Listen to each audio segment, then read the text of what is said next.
प्रिय विद्यार्थियों, आज की कक्षा में आपका स्वागत है। आज मैं कविता पढ़ाने के लिए जा रहा हूँ और जिसका नाम है एक वृक्ष की हत्या। एक वृक्ष की हत्या, जिसको कुंवर नारायण जी ने लिखा है। कुंवर नारायण जी एक बहुत बड़े कवि हैं। उनकी कविता को आपके पाठ्यक्रम में लगाया गया है। इस कविता के अंतर्गत कुंवर नारायण जी क्या बताते हैं इसके बारे में। सबसे पहले मैं कुंवर नारायण जी का परिचय देकर बाद में आगे बढ़ाऊंगा। कुंवर नारायण जी उत्तर प्रदेश के फैज़ाबाद में उनका जन्म हुआ और लखनऊ विश्वविद्यालय से अंग्रेज़ी भाषा में उन्होंने एमए की उपाधि प्राप्त की और उसके बाद में उनका एक काव्य संकलन है चक्रव्यूह नाम का, और इनको साहित्य अकादमी पुरस्कार, कबीर सम्मान जो उनको दिया गया, और 2005 में इनको मानो एक प्रकार से ज्ञानपीठ पुरस्कार जो है दिया गया। 1909 में उनको पद्म भूषण की उपाधि मिली है। तो ये उनका परिचय है। और इस कविता के अंतर्गत एक वृक्ष की हत्या, अर्थात यहाँ पर जो कवि कुंवर नारायण जी को वृक्षों की संवेदना जो है उसको जताने की कोशिश करते हैं। तो कुंवर नारायण जी के बचपन में एक जो पेड़ था उससे उनका एक अटूट संबंध था, उनका एक लगाव था। कई सालों के बाद में जब वो जाते हैं तो वहाँ पर वो पेड़ नहीं दिखाई देता है। तो उस पेड़ की यादों में कवि खो जाते हैं, बार बार उसकी याद करते रहते हैं। कवि को ये वृक्ष जो है एक दोस्त की तरह था। आज क्या है, वहाँ न रहने के कारण उनको अधिक दुख हो रहा है। तो इसी प्रकार मानो वहाँ इस कविता के अंतर्गत नदी, हवा, जंगल, इनकी रक्षा के बारे में साथ साथ क्या है, एक प्रकार से प्रकृति के अंदर या मानवीय भावनाओं की रक्षा के बारे में भी इस कविता के अंदर जो है कुंवर नारायण जी बताने की कोशिश करते हैं। तो अभी मैं सीधे से कविता को पढ़ाना आरंभ करता हूँ कि कवि इस कविता के अंदर क्या बताते हैं। अब की घर लौटा तो देखा वह नहीं था, वही बूढ़ा चौकीदार वृक्ष जो हमेशा मिलता था घर के दरवाजे पर तैनात। पुराने चमड़े का बना उसका शरीर, वही सख्त जान, जुर्रीदार खुरदरा तना, मैला कुचैला, राइफल सी एक सूखी डाल, एक पगड़ी फूल पत्तीदार, पाँवों में फटा पुराना जूता, चरमराता लेकिन अक्कड़ बलबूता। पहली पंक्ति में कवि कुंवर नारायण जी बताते हैं, वर्णन करते हैं भी यहाँ पर पेड़ के बारे में। तो उनके घर के आंगन में, घर के बाजू में एक बड़ा सा वृक्ष जो लगा हुआ था, बड़ा था। उसकी छाया अक्सर उनको मिलती थी और कहें आज कई सालों के बाद में अब वो पेड़ नहीं रहा, उसकी कटाई हो गई है। इसलिए उनको बड़ा दुख होता है, यादों में खो जाते हैं। और वो पेड़ मेरे लिए क्या था, कैसे अहम था, इसके बारे में भी कवि वर्णन करके बताते हैं। अब की घर यानी इस बार जब मैं अपने घर गया तो देखा वह नहीं था। वह नहीं था मतलब क्या है, वो पेड़ जो हमेशा घर के आंगन में लगा हुआ रहता था, घर के बाजू में ही लगा रहता था, तैनात रहता था, वो पेड़ आज नहीं है, उसकी कटाई हो गई है, उसको काट दिया गया है। इसलिए कवि कहते हैं दुख के साथ, अब की यानी इस बार में जब घर गया तो वहां पर वो पेड़ नहीं था, वही बूढ़ा चौकीदार वृक्ष। अभी यहाँ पर चौकीदार से उस वृक्ष की तुलना करते हैं कवि। चौकीदार मतलब क्या है, जो जैसे एक सेनानी जो क्या करता रहता है, निगरानी करता रहता है, देश की रक्षा करता रहता है, सरहद के ऊपर रहता है, उसी प्रकार चौकीदार, यानी चौकीदार क्या है, ये चौकीदार की तरह ये वृक्ष मेरे आंगन में क्या करता था, खड़ा रहता था। जैसा एक चौकीदार निगरानी करता, इधर उधर देखते रहता है, रक्षा करता रहता है, तो उसी प्रकार ये पेड़ भी चौकीदार की तरह मेरे घर के आंगन में लगा हुआ था और वह खड़ा हुआ था। और वो कैसा है, बूढ़ा चौकीदार वृक्ष। पेड़ जो है भी बूढ़ा हो गया है और वो बहुत लंबा है, चारों तरफ फैला हुआ था, इसलिए उसको कहते हैं कि चौकीदार बूढ़ा पेड़ मेरे आंगन में लगा था, जो हमेशा मिलता था घर के दरवाजे पर तैनात। मेरे घर का जो दरवाजा है के द्वार, उसके पास ही ये पेड़ जो है लगा हुआ था, दरवाजे के पास तैनात। तैनात मतलब क्या है, वहीं पर वो पेड़ लग करके बड़ा हो करके चारों तरफ विशाल रूप में फैला हुआ था। और हमेशा मैं जब घर के अंदर प्रवेश करता तो सबसे पहले उस पेड़ को देखकर मैं अंदर जो है प्रकार से चला जाता था। इस प्रकार मजबूत होकर उसकी जड़ें मजबूत जमीन में जाकर के मेरे घर के दरवाजे के पास जो है वो तैनात हो करके खड़ा था वो पेड़। पुराने चमड़े का बना उसका शरीर, वही सख्त झाम। अभी वो पेड़ कैसा है, इस प्रकार दिखाई देता है, इसका वर्णन आता है।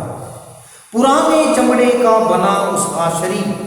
अभी वो जो पेड़ बूढ़ा हो गया है, बहुत साल का पेड़ है वो, इसलिए उसकी चमड़ी जो है क्या है, पुराना, उसकी चमड़ी पुरानी हो गई है। जैसे जब हम नौजवान होते हैं तो हमारी चमड़ी जो है एकदम नाजुक रहती है, चिकनी होती है, लेकिन बूढ़े हो जाने के बाद हमारे इस शरीर के ऊपर जो है झुर्रियाँ पड़ती हैं, रेखाएं निकल करके आती हैं, चमड़ी के अंदर शक्ति आ जाती है, वो मुलायम, वो नाजुकपन जो है चमड़ी के अंदर नहीं रहता। इसलिए पुराने चमड़े का बना उसका शरीर, वो पेड़ जो है कैसा है, उसका चमड़ा पुराना चमड़ा है, नाजुक नहीं है, दिखने के लिए बहुत अच्छा नहीं दिखाई देता।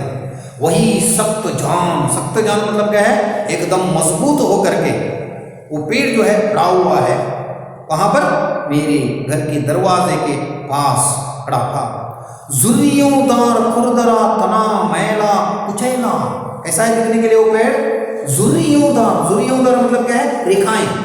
जब खड़बड़ा, उसकी चमड़ी जो है कैसे कहते खरबरी रहती है। खरबरी मतलब क्या है, एकदम नाजुक नहीं, मुलायम नहीं, बल्कि जुर्रियोंदार मतलब क्या है, जो रेखाएं वगैरह आकर के रहते हैं, लकीरें वगैरह खींच करके आती हैं, उस प्रकार का उसका क्या है, उसका बदन था, उसका शरीर था। खुरदरा मतलब क्या है, नाजुक नहीं बल्कि थोड़ा सख्त रहता है, ऐसा। तना मैला कुचैला, यानी मैला और कुचैला, नाजुक नहीं हो, दिखने के लिए कैसा था, एक तरफ उबड़ खाबड़ कह सकते हैं, और क्या है, झुर्रियां निकल करके आई थी चमड़ी के ऊपर, नाजुक नहीं है। तो इस प्रकार वह तना हुआ है ना, बड़ा हो करके वो मेरे आंगन में जो है खड़ा था। राइफल सी एक सूखी डाल, उस पेड़ के अंदर एक सूखी डाल थी। और लेखक वर्णन करते हैं, कवि यहाँ पर वर्णन करते हैं, वो सूखी डाल मुझे कैसे दिखाई देती थी, जैसे राइफल की तरह। राइफल है ना, बंदूक, जैसे एक चौकीदार अपने हाथों में बंदूक लेकर के खड़ा रहता है, उसी प्रकार इस पेड़ की तुलना चौकीदार से करके, जैसे चौकीदार अपने हाथ में बंदूक लेकर खड़े रहता है, तो इस पेड़ के अंदर एक सूखी डाल भी है, और वो डाल कैसे दिखाई देती है, राइफल के समान दिखाई देती है।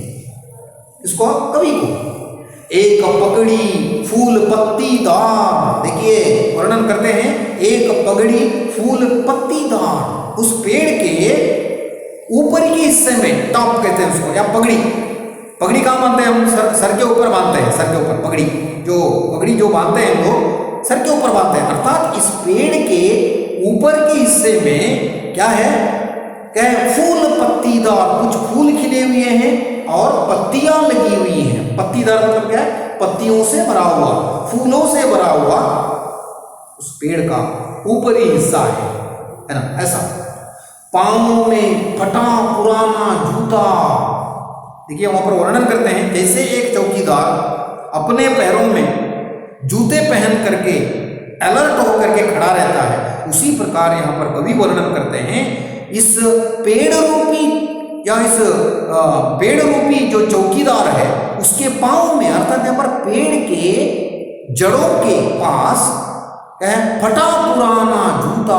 फटा पुराना जूता मतलब क्या है, जैसे उसके जड़ें वगैरह, पेड़ के जड़ें वगैरह इधर उधर लगी रहती है, वो एकदम निकल करके आती है। जब पेड़ क्या रहता है, हरा भरा रहता है, उस संदर्भ में उसकी जड़ें वगैरह नहीं दिखाई देती, लेकिन बड़ा हो जाने के बाद आजू बाजू में उसके जो जड़ें वगैरह निकल करके आती हैं। जैसे एक चौकीदार अपने पैरों में जूते पहनता है और जूते पहनने के बाद वो जब फट जाते हैं, पुराने हो जाते हैं, उस प्रकार उसकी जड़ें वगैरह यहाँ पर दिखाई दे रही है। तो ये पेड़ का जो है वर्णन है, अर्थात पेड़ का वर्णन एक चौकीदार के साथ में कवि जो है करते हैं। अर्थात चौकीदार जो है एक प्रकार से जैसे राइफल लेकर के खड़ा रहता है, जूते वगैरह पहनता है, उसी प्रकार यहाँ पर पेड़ भी जो है पुराना हो गया है और उसके जड़ें वगैरह निकल करके आई हैं। चरमराता लेकिन अक्कड़ बलबूता। देखिए हवा आने के बाद ये पेड़ जो है इधर से उधर हिलता है, ऐसा।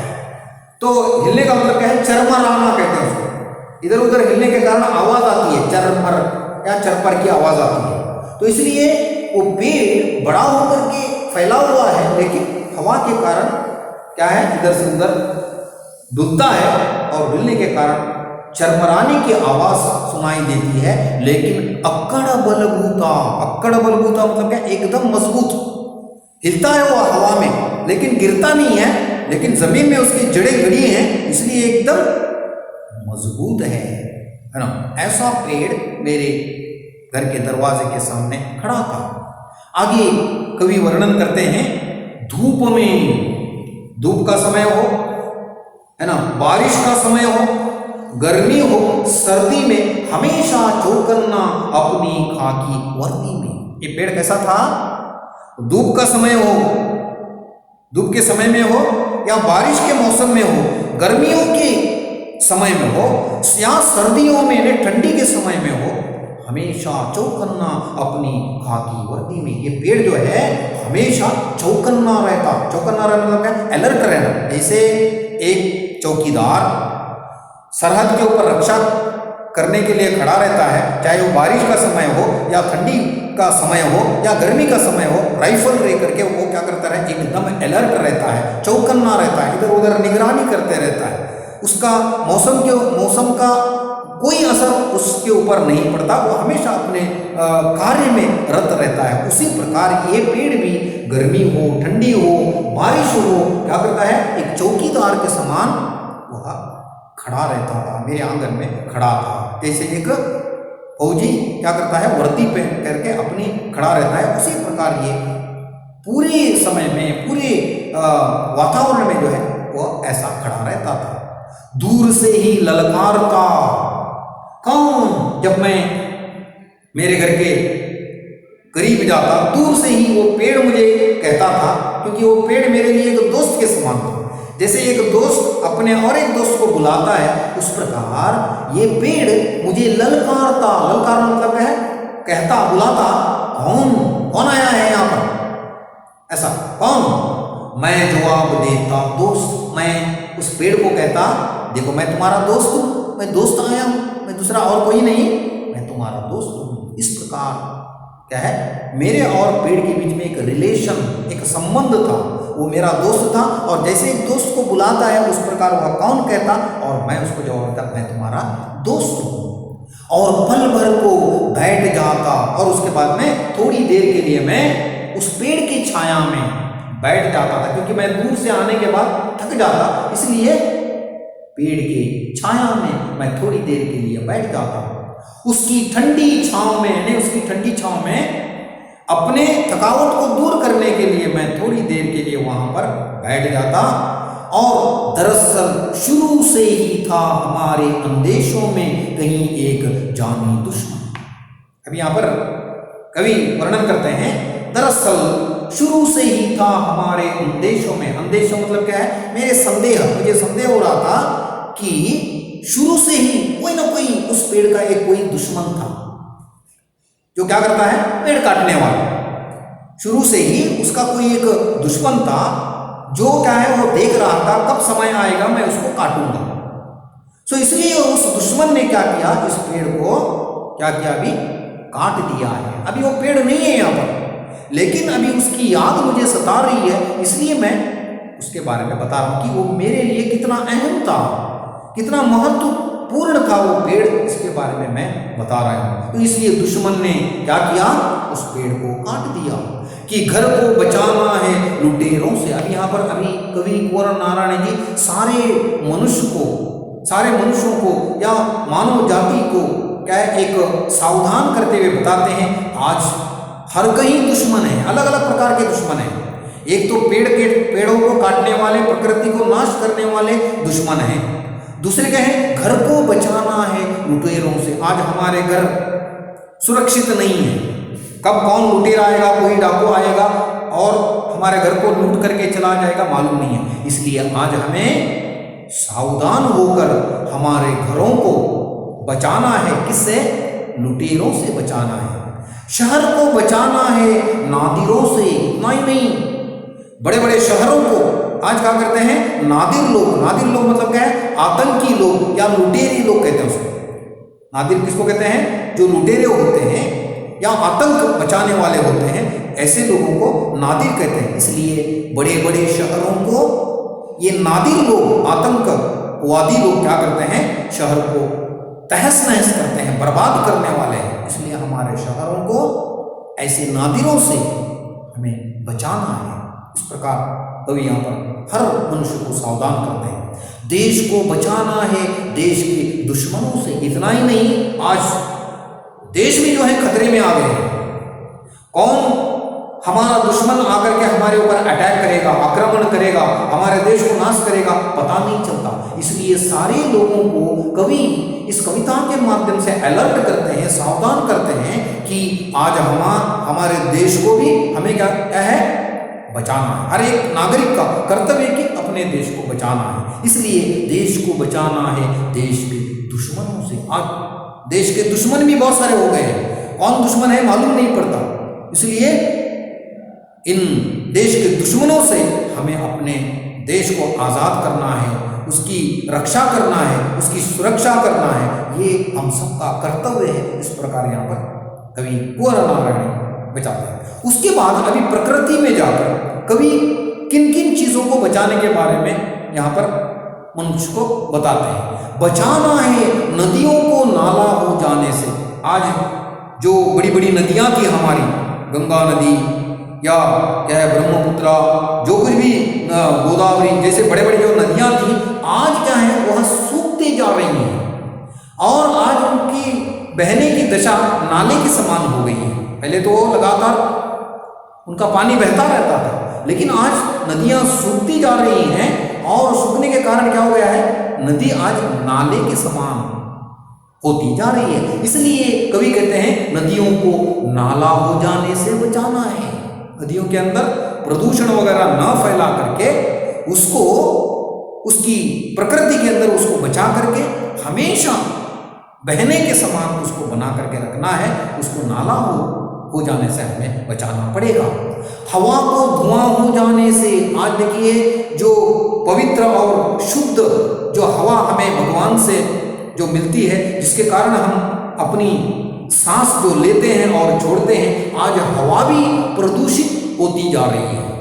हर हवा के अंदर आजकल जो है केमिकल या रासायनिक जो पदार्थ कंपनियां वगैरह कहें छिड़क रही हैं, जिसके कारण आज पूरा हवा जो है मलिन होती जा रही है। इसलिए हवा को, इस पवित्र हवा को जो प्रकृति से भगवान से हमें मुफ्त में जो मिली है, उसको क्या होने से, धुआं हो जाने से हमें बचाना है। दूसरा मतलब क्या है, जहर हो जाने से हमें बचाना पड़ेगा, तब जाकर के मनुष्य इस प्रकृति के अंदर जिंदा रह सकता है। अन्यथा पूरी मानव संतति आगे जाकर के खतरे में पड़ेगी।